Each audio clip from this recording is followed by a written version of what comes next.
উনি মাগরিবের নামাজ, এশারের নামাজ পড়ে একটা মসজিদে শুয়ে পড়লেন, আর শুয়ে শুয়ে হাদিস পড়তেছেন। কি পড়তেছেন? কথা বলেন। আর মনে মনে ভাবলেন রাতটা মসজিদে কাটায় দেই, ফজরের নামাজ পড়ে আবার বেরোবো। কিন্তু দারোয়ান এসে বলে মসজিদে থাকতে পারবেন না, ওঠেন। দারোয়ান আছে না? কথা কন।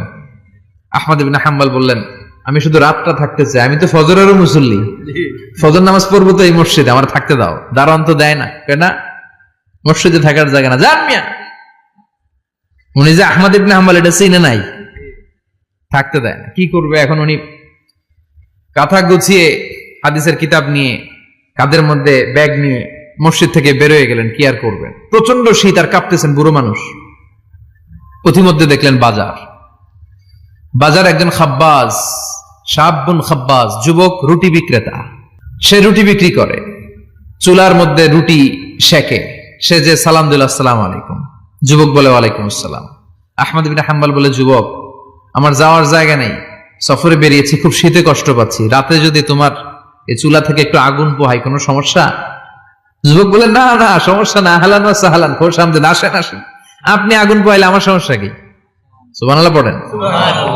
আল্লাহ শুকরিয়া করে উনি বসলেন আর আগুন পোহাচ্ছেন। আর খেয়াল করলেন যুবক রুটি বানায় আর পরে আস্তাগফিরুল্লাহ, রুটির দলা বানায় পরে আস্তাগফিরুল্লাহ, খামির বানায় আর পরে আস্তাগফিরুল্লাহ, রুটি নিয়ে উনুনের ভিতরে চুলার ভিতরে সেকা দেয় আর পরে আস্তাগফিরুল্লাহ। দোকানদারের কাছে কেউ আসলেই সে রুটি দেয় আর পরে আস্তাগফিরুল্লাহ। ক্রেতার কাছ থেকে টাকা নিয়ে ক্যাশ বক্সে রাখে আর কি পড়ে? আবার রুটি বানানো শুরু করে আর কি পড়ে? খালি এটাই পড়তেছে। ইমাম আহমদ ইবনে হাম্বল তো অবাক, কিরে এটা আবার কেমন যুবক, খালি আস্তাগফিরুল্লাহ। উনি প্রশ্ন করলেন যুবক ঘটনা কি? আসার পর থেকেই তোমার দেখতেছি তুমি রুটি বানাও, রুটি বিক্রি করো আর পড়ো আস্তাগফিরুল্লাহ, মালাকা ইয়া শাবাব। যুবক বলে আস্তাগফিরুল্লাহ আমার সবচেয়ে বেশি পছন্দের আমল, আমি সব সময় আঠার মতো ইস্তেগফারের সাথে লেগে থাকি আর সব সময় পড়তে থাকি আস্তাগফিরুল্লাহ, আর এর বদৌলতে আল্লাহ আমারে মুস্তাজাবুদ দাওয়া বানিয়ে দিয়েছে। সুবহানাল্লাহ। আহমদ ইবনে হাম্বল তো অবাক, আনতা মুস্তাজাবুদ দাওয়া, তুমি মুস্তাজাবুদ দাওয়া, রুটিওয়ালা। আমি এত বছর হাদিস পড়াই, আমিও তো মুস্তাজাবুদ দাওয়া না, আর তুমি রুটি বেচো বাজারে, তুমি মুস্তাজাবুদ দাওয়া, তুমি দোয়া করলে সব কবুল হয়ে যায়।